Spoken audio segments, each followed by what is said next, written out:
Good morning. It is me, Pearl from Pearl and the Prayers, and this is Tuned in Tarot. And my Dunkin' Donut sandwich is in the shot, and I hate that, so I'm moving it over here. We are about to start class. Good morning, class. How is everybody today? We have been studying on Isis and Osiris now for the past, I guess this will be our fourth week.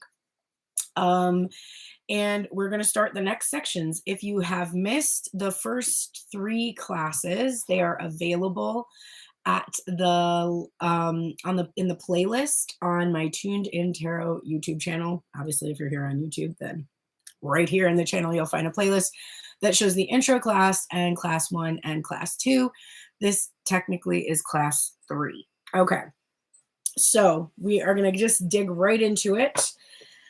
And let me start with a little review from last week. We finished up last week. Again, it was a weird one. I thought it was going to be like there wasn't going to be enough information, or it was like this weird, strange, esoteric information, and the class wasn't going to be interesting. And then it was like 40 minutes long. And there was a lot of stuff that I got out of it. So basically what we talked about, we went back to section 3 and reviewed that Isis is was the daughter of Hermes / Thoth. Thoth would be the Egyptian equivalent. If you are wanting to be able to distinguish between Greek, Roman, and Egyptian gods, which you have to be able to do as we go over this text, in the description box on the YouTube videos, my lovely assistant Ash has put a bunch of links that are really going to be helpful to you. There is a free copy of on Isis and Osiris that you can click the link to so you can read it online. It's not a long text because it's a dialogue, so like the book is fairly thin. You can also, there's a link to the book to purchase on Amazon if you actually want to write in the text and underline and highlight things and not print it all out. There is she did like a conversion chart so that you can see Greek, Roman, and Egyptian equivalents because the names get tossed around a lot in Plutarch's text. He was writing to a fellow high priestess, Clea. He was a high priest and she was a high priestess. And so, he's assuming she knows all this stuff. So you might not, and you might want to have that little chart handy. There's a link for that. If it hasn't appeared yet in this video, you will be able to find it in the last class's video. And there is also really helpful annotations that I found on a Harvard website because the copy of the Plutarch that I got was not annotated. So if you want extra insight, that's available too. I highly recommend kind of reading along with it. And we talked about how there was this use of the term the word, the hieros logos, the sacred word, and how in the story of Isis and Osiris, Set, which we would associate with like the ego, the mind, or like devil energy, Set tore asunder the word made flesh, which would have been Osiris, and sent him out into the world. And then it was up to Isis to go back and find all those parts. So what Plutarch is going to be talking about today is how those stories are not meant to be taken literally. God damn, I love Plutarch. And that it is metaphorical, right? For having the sacred word, which is like the truth. Your mind sort of like forgets it or loses it, and it's up to you then to go and seek that truth out, put it all back together to discover the truth of the sacred word, which is that there is a supreme and all that kind of stuff. So we started off looking at that heritage of that idea of the word and how that is then repeated in Christianity later on. 5,000 years later, we're still talking about the word made flesh.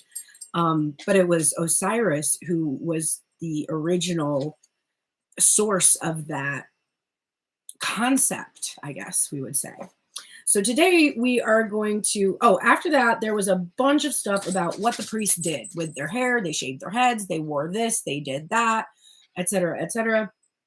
So I went through all of those things and kind of talked about our heritage as Isiasists, since we are interested in studying the sacred texts, preserving it, and putting it back together. We then are devotees of Isis to a certain extent, and talked about all the reasoning for why they do the things they do, the high priests, etc. Oh, I forgot about the squeaky toy. Sorry, Bowie. No, you can't have it. I'm sorry. Not for this class. Play with Spike instead. So we've got 2 dogs in here. You might hear some more chaos in here than we normally have, because we have my Bowie, who you usually see in videos, and we also have our senior dog Spike as well. So it should be a fun day for dogs today in this video. All right, let's get started with today's class.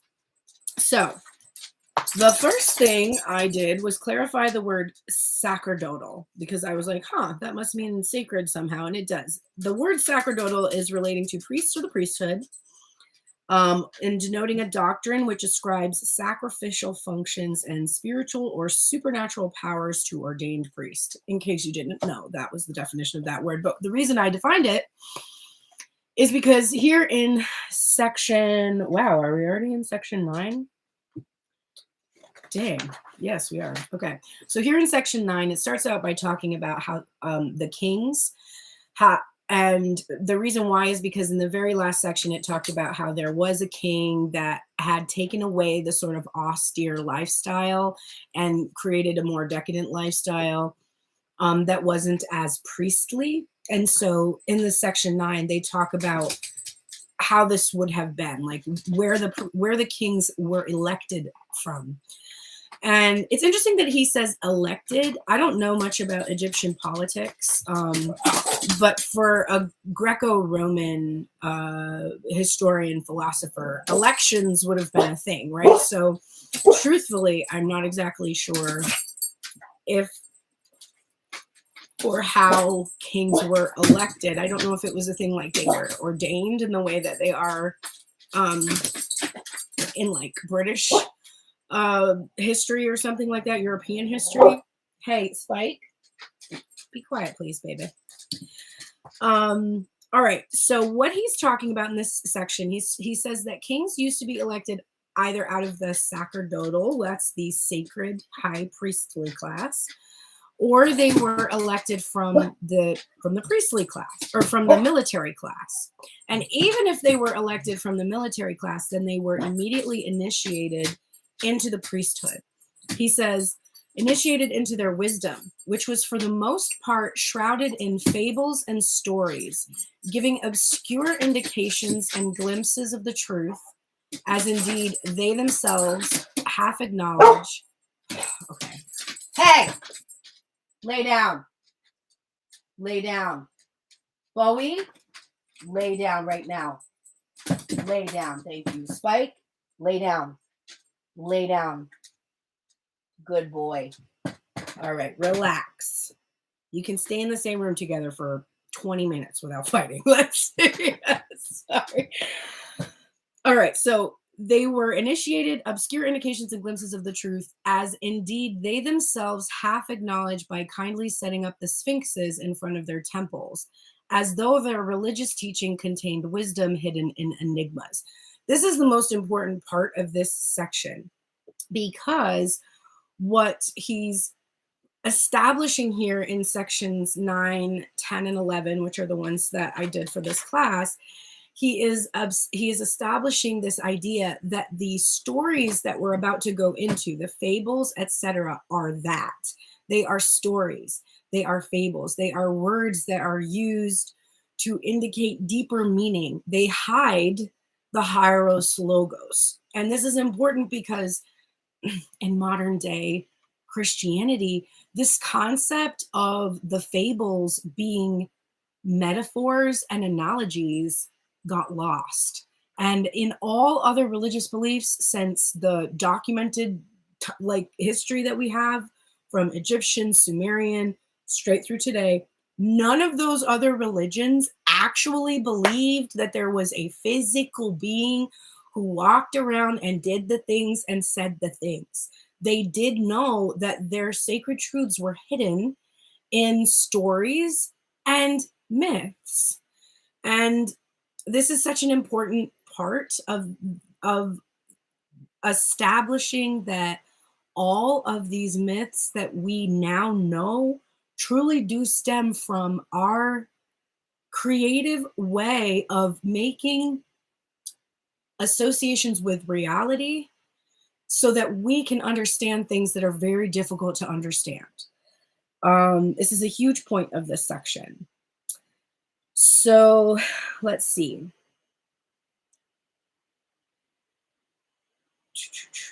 He talks about the shrine of Minerva at Saiz. So Saiz would have been located, it was an ancient Egyptian city on the western Nile Delta from about the 24th to the 26th dynasty. To give you a time frame for that, this would be the late period of the Egyptian culture.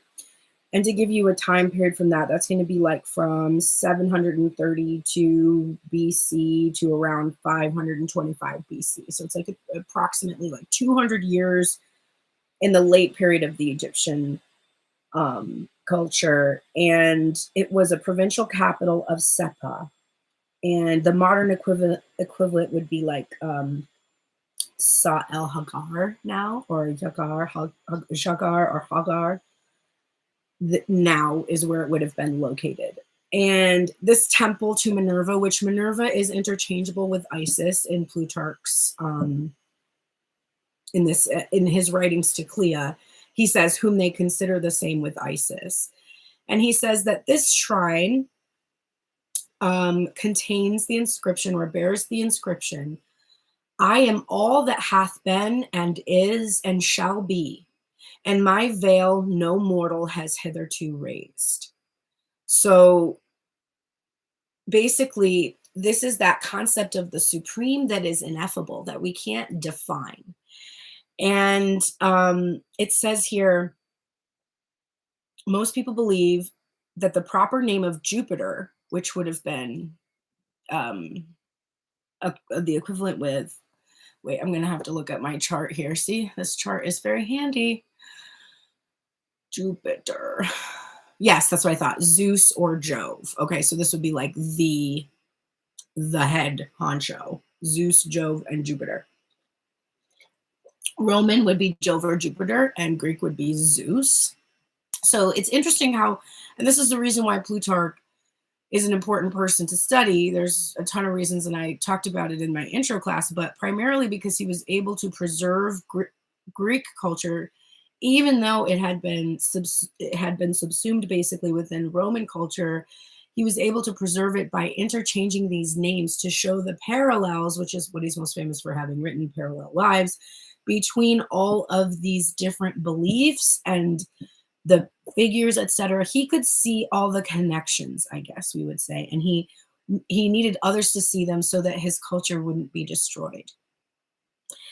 So he says that most people believe that the proper name of Jupiter amongst the Egyptians is Amis, which we corruptly call Amun.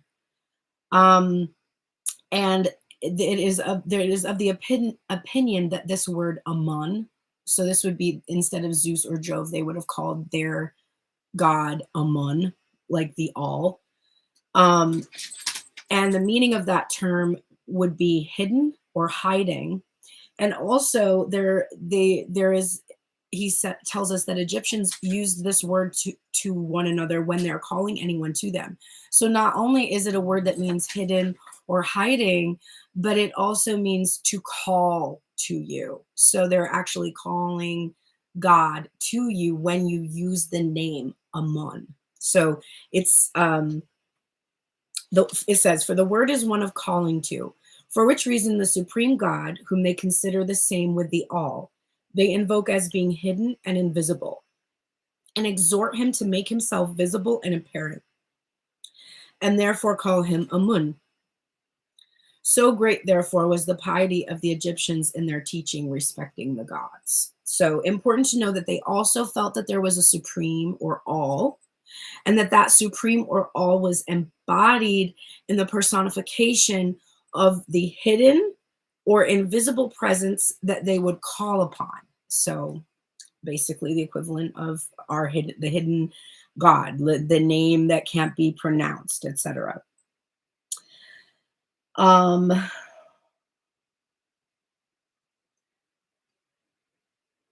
Visible calling, the wisest of the Greeks conversed and received lessons from them. Okay, so then he goes on in section 10. He starts talking about the wisest of the Greeks, and he's just some name dropping here. He's like Solon, Thales, Plato, Eudoxus, Pythagoras, and Lycurgus.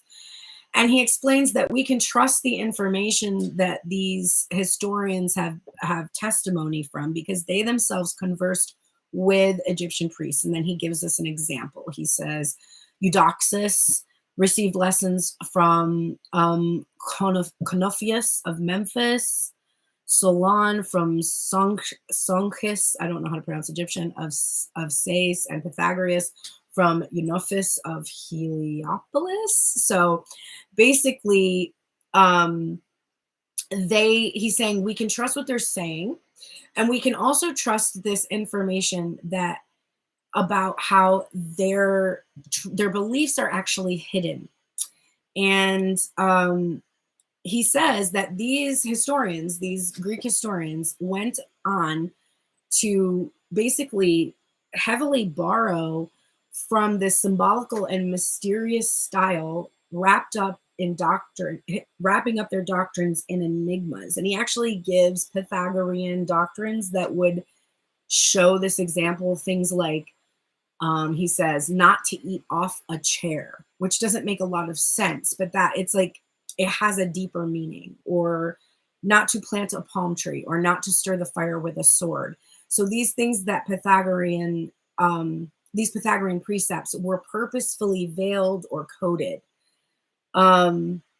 He says something about the king and lord Osiris being represented by an eye and a scepter, interpreting the name as many-eyed, or signifying the os part signifying many, and the Iri part signifying the eye in the Egyptian language. So they're using symbolism, in other words. There's other ones. He points to judges wanting the hands, whilst that of the chief judge had also the eyes closed, showing that justice is above bribes, blind, right? And not to be moved by prayer. So the concept of blind justice has existed since Egyptian times. The way that they illustrated that, always using this symbolism. He also references the beetle. He says the military class had the beetle for device on their signet, for the beetle is never female, but all are males. So beetles represented the masculine in this context. This is so important for studying any sacred text. This part of this Plutarch is at the heart of why I'm teaching the course. Good morning. Thank you for saying I'm so beautiful. I appreciate that. The reason I'm teaching this course is because I'm very tired of people interpreting things in a 3D context. There's never been any religious beliefs where that's been true. And even Christianity wasn't considered to be like, oh, there's this person Adam and there's this person Eve, and all of these are supposed to be stories that help us understand difficult concepts about creation and the origins of life and the meaning and purpose of life. And so I was really tired of that happening. I saw what happens in Christianity. I saw that happening in the Twin Flame Collective, and I wanted to offer some insight into how that is an inaccurate way of viewing the Twin Flame journey, because a lot of people are looking at this journey in a very harmful way. It is not meant to be about getting a boyfriend who is your perfect match. That's not what it is about. If you think that's what it is, and you're likely not really on the twin flame journey. You probably just have a shitty relationship with someone, and you're learning about how to fix that by the archetypes that come from the divine masculine and divine feminine energies. It is not supposed to be about your person. It is supposed to be about the sacred hieros logos, the sacred word, the truths that are encoded in learning about unconditional love and like eternal life, all of that kind of stuff. So very, very important section. The very last part, section 11, he's talking about, and this is where he says very clearly, when therefore you shall hear the fables the Egyptians tell about the gods, their wanderings, cutting to pieces, and many such like mishaps, you ought to bear in mind what has been above stated, and not to suppose that any of them happened or was done in the manner related. For they do not really call the dog Hermes, but the animal's watchfulness, sleeplessness, and sagacity, for by knowledge and absence of knowledge it distinguishes between friend and foe, as Plato says, make it appropriate to the most sagacious of the gods. So in other words, Hermes wasn't a dog, but the elements of a dog, which in this case he says watchfulness, sleeplessness, and sagacity, make it appropriate for this god. Neither do they suppose that the sun rises as a newborn child out of a lotus, but it is in this way they picture the rising of the sun, enigmatically expressing that the solar fire is derived from, he says, moisture here, which is definitely some kind of a Greek way of understanding, like probably the atmosphere, etc. So at the very end of the section 11, he says, in the same way as the dog is as like to Hermes, right? Or the sun being born of a lotus, etc. In the same way, you must hear the stories about the gods and receive them from such as interpret mythology in a reverent and philosophic spirit, both performing constantly and observing the established rites of the worship, and believing that no sacrifice nor act is more well-pleasing to the gods than is holding the true faith with respect to them. So will you escape an evil no less great than atheism, namely superstition.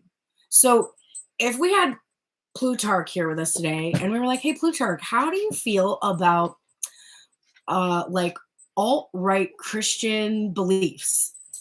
Plutarch would go off the handle. He would be like, oh my God, it's worse than atheism. It is the epitome of superstition. The idea that somebody would believe that you can't do that you can't be or do or whatever based on this parable or this fable or this story would be like, he would laugh at that. He would be like, wow, we've really corrupted our beliefs because it wasn't meant to be taken literally. My biggest beef with Christians. I'm Catholic. I was raised Catholic. I feel like in Catholicism, especially if you were raised in kind of like a family that revered the mystical side of it, there is mystery in the Catholic Church that is supposed to be there. And there is this idea that you're only supposed to you're supposed to hear the word and be inspired by the word, but you are not meant to take that word literally for the most part. But not so in a lot of other cultures. All right, so we're going to end here. I wanted to do a couple more sections, but the next section goes right into the myth. So basically, Plutarch has set us up. He said, hey, I'm about to tell you the myth of Isis and Osiris. I'm going to tell you the whole thing. And I love when we get to the next section, he literally says, the following myth is related in the briefest terms possible, divested of everything unnecessary and superfluous. And the reason he's doing that is because he just wants to be able to teach these larger concepts, or talk about these larger concepts with Clea, rather than focus on like all these little details of a story that is meant to be like an analogy. So he's going to go into Osiris being born, actually Osiris and Isis and everybody. There's 5 gods that are born. And then he's going to start talking about the actual story. So I decided I would not get into that yet. We'll just start fresh next week with beginning the actual fable. So we took our time, but I think it was important to really establish that Plutarch himself would not have believed that Isis and Osiris were a real twin flame couple. He would not have believed. So when you're going on your TikTok, tarot reading journey, or all the people that are giving you twin flame facts and stuff, which I'm kind of like, y'all need to stop. Just stop until you've actually studied it, please, because you're misleading people. There's not Isis and Osiris kicking it as twins, like with a bunch of other twins. Like that's not what's, at least from the sacred text that I'm looking at here in front of me, coming from Egypt, or rather the interpretation of those teachings from Egypt. We're going to explore more books on Egypt, but we're going to kind of hop around a little bit. After we finish this Plutarch, we're going to head into a book that I have about Radha and Krishna, because that would be the next source of information about twins. And Radha and Krishna are much more, it's much easier to trace the lineage of the twin flame ideas to them, but still, even in that case, there was no blue dude walking around. There was no green dude walking around, as far as we can tell. Maybe they were ancient aliens, but I don't think so. I think that they were a way for us to understand something that we cannot see or hear or experience in the physical. It's something that we need to personify so that we can have a comprehension of it, because we have limited ability to understand these ineffable things.